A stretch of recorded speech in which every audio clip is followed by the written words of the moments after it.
மண் பேசும் சரித்திரம். மகாமக குலத்தின் 20 தீர்த்தங்கள் இருப்பது எங்கே? விளக்கம் சொல்லும் கல்வெட்டு வரைபடம். கிருஷ்ண தேவராயர் நீராடிய மகாமக குளம்.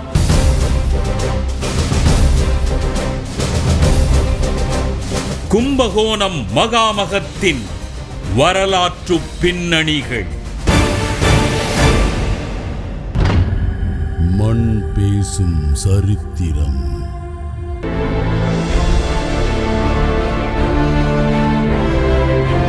மன்னிய மகாமகம் மாநிலம் தன்னில் ஓர் 12 ஆண்டிற்கு ஒரு முறையா வன்னியாம் ரவியவன் கும்பத்தில் இருந்திட பன்னிய பிரகஸ்பதி பார்வையை பதித்திட பின்னிய கருமம் தீர தன்னினும் முன்னியர் இல்லா தலைவனார் பாதம் தனையே சென்னியில் வைத்து போற்றி சிவசிவ என்றே உன்னியே நீராடுவோர்க்கு வாழ்வில் மின்னிடும் வளமையாவும் அறிந்திடுவீர் இஃது உண்மை என்று மகாமகத்தின் புனித தன்மையை குறித்து ஒரு பாடல் குறிப்பிடுகிறது. அப்பர் பெருமானின் பாடல்கள் இந்த மகாமகத்தின் புனித தன்மையை பற்றி குறிப்பிடுவதால் கிபி 6-7 நூற்றாண்டிலிருந்து நமக்கு ஆதாரபூர்வமான தகவல்கள் கிடைக்கின்றன. அப்பர் பாடலிலேயே மகாமக குளத்தோடு பொற்றாமரை குளமும் குறிப்பிடப்படுகிறது.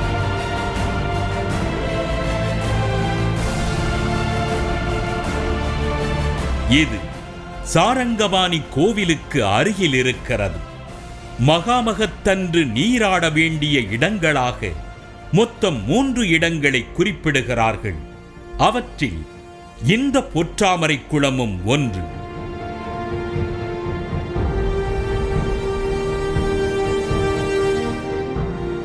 மகாமக குளம், பொற்றாமரை குளம் ஆகிய 2ஐ தவிர காவிரி ஆற்றிலும் நீராடுவது மரபாகவும் ஐதீகமாகவும் இருந்து வருகிறது.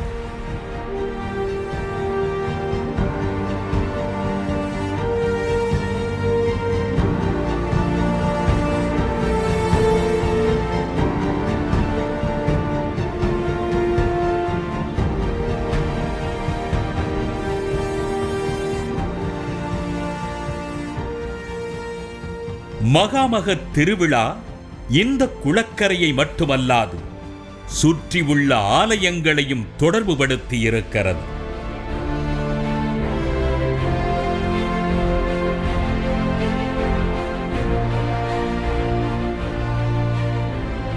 பொதுவாக ஒரு ஊரில் திருவிழா நடக்குது அப்படின்னாக்க அந்த ஊரில் ஒரு சிவன் கோயிலை உத்தேசம் பண்ணியோ அல்லது பெருமாள் கோயிலை உத்தேசம் பண்ணியோ அல்லது காவல் தெய்வங்களை உத்தேசம் பண்ணியோ தான் திருவிழாக்கள் நடைபெறும். ஆனால் கும்பகோணத்தில் நடக்கக்கூடிய மாசி மகமாகட்டும் மகாமகமாகட்டும் சைவ வைணவ 2 தலங்களும் சேர்ந்து இந்த திருவிழாவை கொண்டாடக்கூடிய ஒரு சிறப்பு வாய்ந்த ஒன்றாகும். பூமேய் வாரணனும் நாரணனும் வாரணனும் பொற்பூ மாலை தேமேய விண்ணவரும் நன்னவரும் பகமுதலாம் சிறப்பு நல்கி மாமேய குடமூக்கின் இடமூக்கின் பார்க்கருணை வடிவின் மேய பாமேய புகாதி கும்பேசர் தாமரைத்தாள் பணிந்து வாழ்வாம் என்று ஆதி கும்பேஸ்வரரை போற்றுகிறது திருக்குடந்தை புராணம்.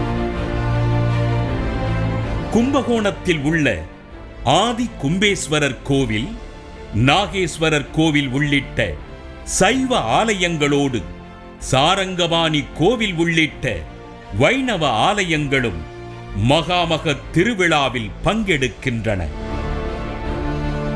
சைவமும் வைணவமும் இணைந்து நடத்தும் மகா திருவிழாவாகவே இந்த மகாமகம் விளங்குகிறது.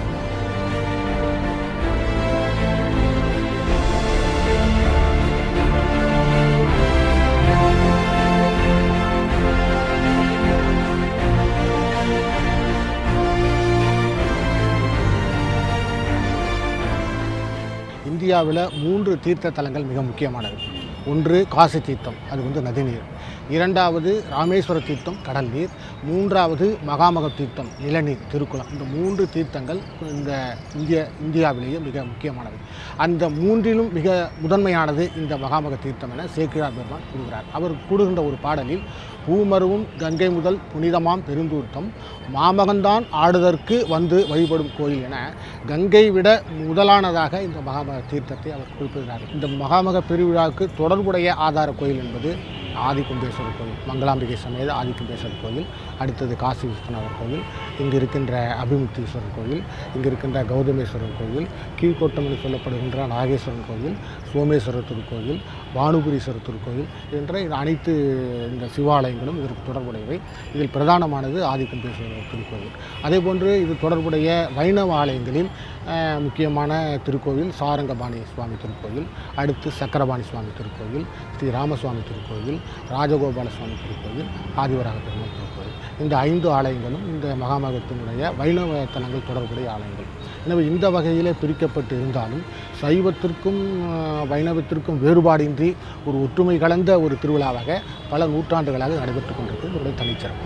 திருவானைக்கா கோவிலில் கிபி 1482ஆம் ஆண்டைச் சேர்ந்த ஒரு கல்வெட்டு மகாமகத்தை பற்றி குறிப்பிடுகிறது. அந்த ஆண்டில் நடந்த மகாமகத்தை முன்னிட்டு திருவானைக்கா ஆலயத்தின் இறைவி அகிலாண்டேஸ்வரி அன்னைக்கு நெய்வேத்தியம் செய்வதற்காக ஒருவேலி நிலத்தை விஜயநகர பேரரசின் குறுநில மன்னனாக இருந்த தெலுங்கு சோழன் வாலகர்மன் கொடையாக அளித்தது பற்றி அந்த கல்வெட்டு குறிப்பிடுகிறது. அதன் பிறகு தொடர்ச்சியாக பல்வேறு காலகட்டங்களை சேர்ந்த மகாமகம் பற்றிய தகவல்கள் கிடைக்கப் பெறுகின்றன. அவற்றில் ஒன்றுதான் கிருஷ்ணதேவராயர் இந்த குளத்திற்கு வந்து நீராடிய தகவல்.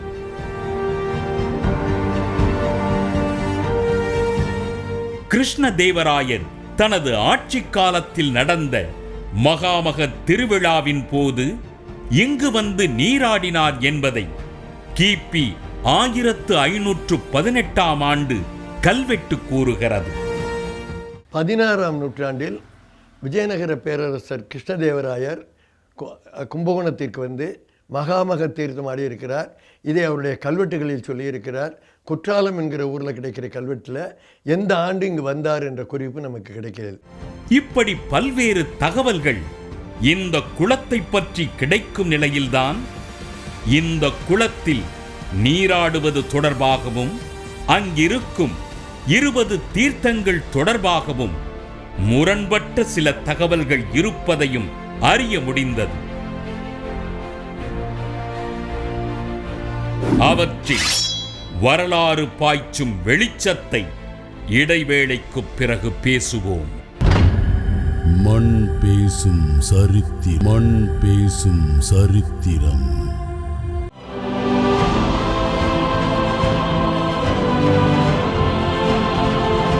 கிபி 1873 நடந்த மகாமகம் கோவில் திருவிழாவாக மட்டுமன்றி இலக்கிய விழாவாகவும் கொண்டாடப்பட்டது என்பதை தமிழ் தாத்தா உவேசா என் சரித்திரம் என்கிற தனது நூலில் குறிப்பிட்டிருக்கிறார். பொதுவாக சமய விழாக்களை பற்றி எழுதாத மகாகவி பாரதியார் 1909 மற்றும் 1921ஆம் ஆண்டுகளில் நடந்த 2 மகாமகங்களை பற்றி சுதேசமித்திரனில் கட்டுரைகளாக எழுதியிருக்கிறார். 12 ஆண்டுகளுக்கு ஒருமுறை நடக்கும் மகாமக திருவிழா சில காலங்களில் 11 ஆண்டுகளுக்கு ஒரு முறையும் 13 ஆண்டுகளுக்கு ஒரு முறையும் கூட நடக்கும் என்று 1909ஆம் ஆண்டு மார்ச் 1 நாள் வந்த சுதேசமித்திரனில் பாரதியார் எழுதியிருக்கிறார். மாசி மாதத்தில் குருவும் சந்திரனும் சிம்ம ராசியில் கூடும் தினத்தையே மகாமகமாக கொண்டாடுவார்கள் என்பதால் பாரதியார் குறிப்பிடும் கால அளவு மாற்றங்களும் நிறைய நடந்திருக்கத்தான் வேண்டும். 25/2/1956 11வது ஆண்டிலேயே மகாமகம் நடத்தப்பட்டிருப்பதும் இங்கே குறிப்பிடத்தக்கது. மகாமக குளத்தில் மொத்தம் 20 புண்ணிய தீர்த்தங்கள் இருப்பதாக நம்பப்படுகிறது. வாயு தீர்த்தம், கங்கை தீர்த்தம், பிரம்ம தீர்த்தம், யமுனை தீர்த்தம், குபேர தீர்த்தம், கோதாவரி தீர்த்தம், ஈசான்ய தீர்த்தம், நர்மதை தீர்த்தம், இந்திர தீர்த்தம், சரஸ்வதி தீர்த்தம், அக்னி தீர்த்தம், காவிரி தீர்த்தம், யம தீர்த்தம், குமரி தீர்த்தம், நிருதி தீர்த்தம், பயோஷினி தீர்த்தம், தேவ தீர்த்தம், வருணா தீர்த்தம், சரயு தீர்த்தம், கன்னியா தீர்த்தம் என்று அந்த தீர்த்தங்கள் வகைப்படுத்தப்படுகின்றன. ஒவ்வொரு தீர்த்தமும் ஒவ்வொரு விதமான பலனை கொடுக்கும் என்கிற நம்பிக்கை நிலவுகிறது. இந்த மகாமகத்தோட பெருமை என்னன்னு கேட்டால், கும்பகோணத்து அனைத்து நதிகளும் அந்த புண்ணியத்தை தேடிக்கிறதுக்காக அனைத்து மக்களும் போய் நதிகளில் நீராடி அதிலிருந்து தன்னுடைய பாவங்களை போக்கிக்கிட்டதாக புராணங்கள் சொல்லப்பட்டிருக்கு. அப்படிப்பட்ட நதிகளெல்லாம் எல்லாரும் நீராடி பாவங்கள் சுமந்த உடனே அந்த பாவத்தை எப்படி போக்குவது அப்படின்னு சிவபெருமானை போய் கேட்ட உடனே சிவபெருமான் எல்லா நதிகளையும் கும்பகோணத்துக்கு வர சொல்லி இந்த மகாமக குளத்தில் புனித நீராடினாக்க உங்களுடைய பாவங்கள்லாம் தொலையும் அப்படின்னு சொல்லி அனைத்து நதிகள்லேயும் இந்த புண்ணியமான மகாமக தினத்தன்று, அதாவது குரு சிம்மத்தில் இருக்கும் பொழுது பௌர்ணமி தினமும் மக நட்சத்திரமும் கூடிய மாசி மாதத்தில் இந்த மகாமகத்தை குறிப்பிட்டு அந்த தினத்தில் சிவபெருமான் அந்த புண்ணிய நதிகளெல்லாம் இங்கே வர சொல்லி இந்த மகாமக குளத்தில் நீராட வைத்து அவர்கள் மேல் சுமந்த பாவத்தை எல்லாம் நீக்கியதாக புராணங்கள் சொல்லப்பட்டிருக்கு. இந்த தீர்த்தங்கள் குளத்தின் உள்ளே இருப்பது போலத்தான் கிணறுகளும் அவற்றிற்கான அமைப்புகளும் உருவாக்கப்பட்டிருக்கின்றன.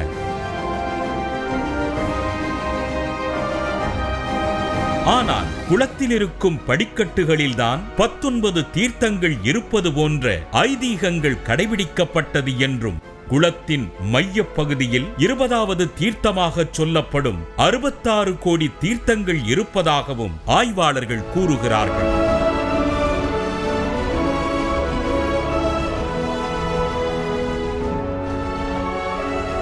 கல்வெட்டு ஆய்வாளரும் வரலாற்று ஆய்வு எழுத்தாளருமான முனைவர் குடவாயில் பாலசுப்பிரமணியன் இதற்கு ஆதாரமாக கிபி 17ஆம் நூற்றாண்டைச் சேர்ந்த வடமொழி கல்வெட்டையும் வரைபடத்தையும் காட்டுகிறார். இந்த கல்வெட்டு குளத்தின் வடமேற்கு மூலையில் உள்ள பிரம்ம தீர்த்தேஸ்வரர் ஆலயத்தில் காண கிடைக்கிறது. சுற்றி இருக்கிற 16 சிவாலயங்களுக்கு இடையே அந்த படிக்கட்டுகள் 4 பக்கமும் இருக்குது. அது ஒரு கோணம், அதாவது வெறும் செவ்வகமாகவோ சதுரமாகவோ அந்த கோணம் இருக்காது. அது சில கோண வடிவமைப்பில் இருக்கும். அதில் இந்த ஒரு இடையில இந்த படிக்கட்டுகள் இருக்குது. அது என்ன பண்ணியிருக்காங்க, 19 பகுதிகளாக பிரித்து 19 தீர்த்தங்களாக்கியிருக்காங்க. அக்னி தீர்த்தம், ஈசான தீர்த்தம், வாயு தீர்த்தம், இப்படி 8 திசைக்குரிய தீர்த்தங்கள். அப்புறம் இந்த இந்திய நாட்டினுடைய புனித நதிகள் கங்கை, யமுனை, காவிரி, எல்லா நதிகளும், இந்த நதிகள் இப்படி சொல்லி 19 தீர்த்தத்துறைகளாக பிரிச்சிருக்காங்க.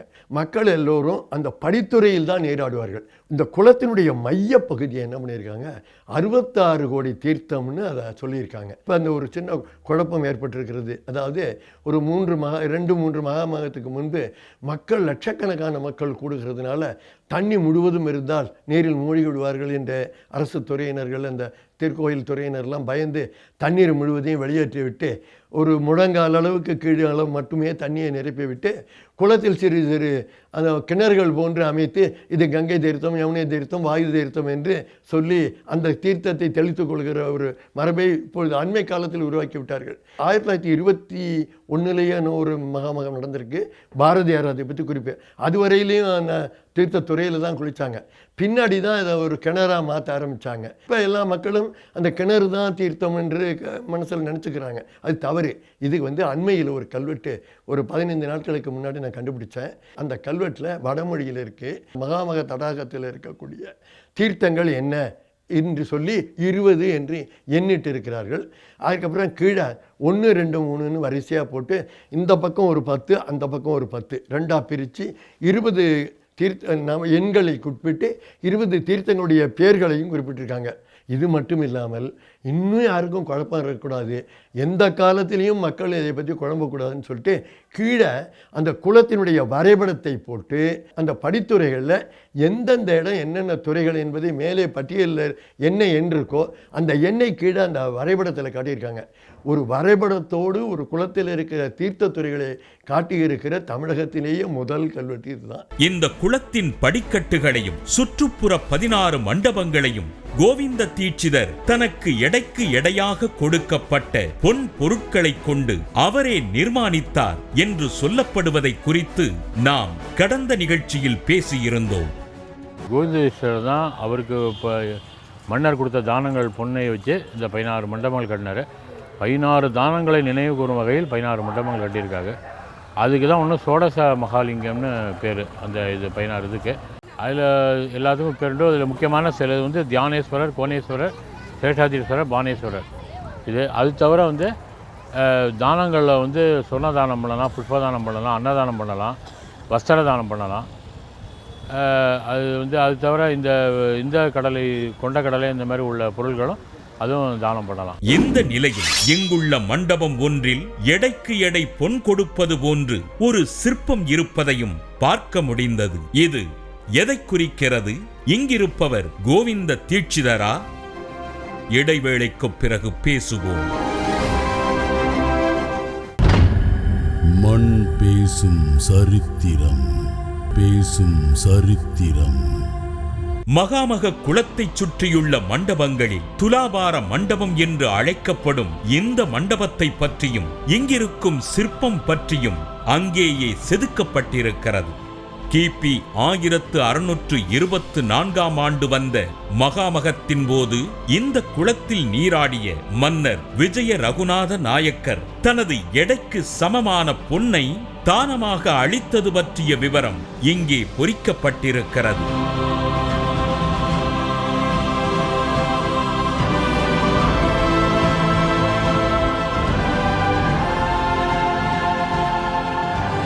எனவே குளத்தின் படிக்கட்டுகளை உருவாக்கிய ரகுநாத நாயக்கர் தனது குருவான கோவிந்த தீட்சிதரின் வழிகாட்டுதலின்படி படிக்கட்டுகளில் இருக்கும் தீர்த்தங்களையும் வரைபடமாக செதுக்கியிருக்கிறார்.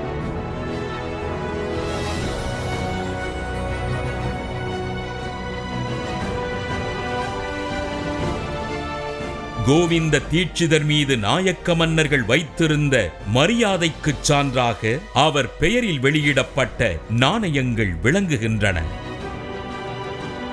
கங்கை நதிக்கரையில் காசியில் நடப்பதைப் போன்றே உருவாக்கப்பட்ட இந்த மகாமக குளத்தின் படிக்கட்டுகளில் துறவியர் ஆரத்தியும் நடத்தப்படுகிறது.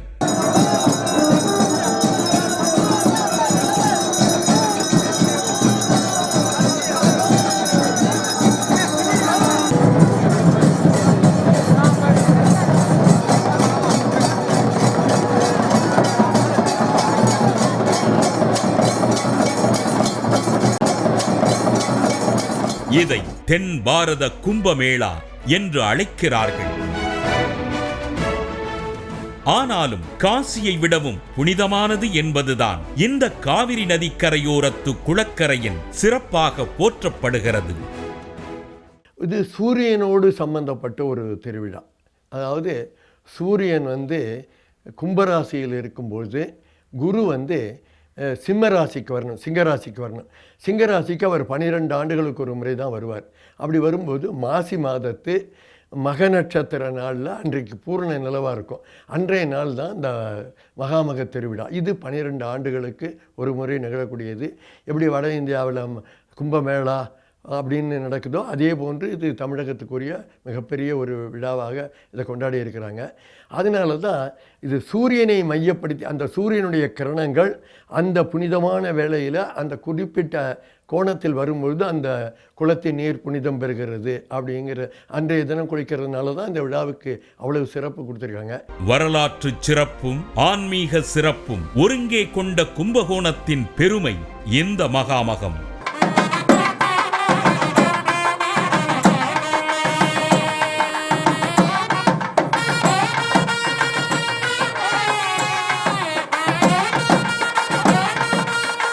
மதங்களை கடந்த ஒருமித்த உள்ளுணர்வோடு ஒரே இடத்தில் சங்கமிக்கும் இந்த மகாமகம் பாவங்களை போக்கும் புண்ணிய இடம் என்பதில் மாற்று கருத்தில்லை.